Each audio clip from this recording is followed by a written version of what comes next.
بسم الله الرحمن الرحيم سبح اسم ربك الأعلى الذي خلق فسوى والذي قدر فهدى والذي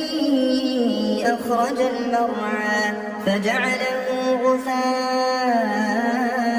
أحوى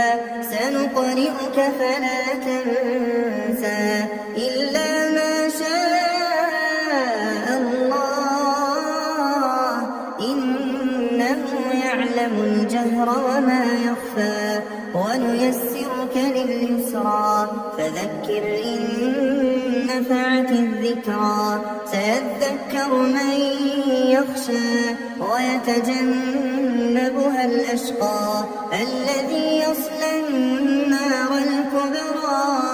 ثم لا يموت فيها ولا يحيا قد أفلح من تزكى وذكر اسم ربه فصلى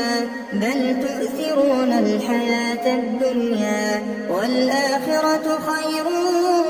وأبقى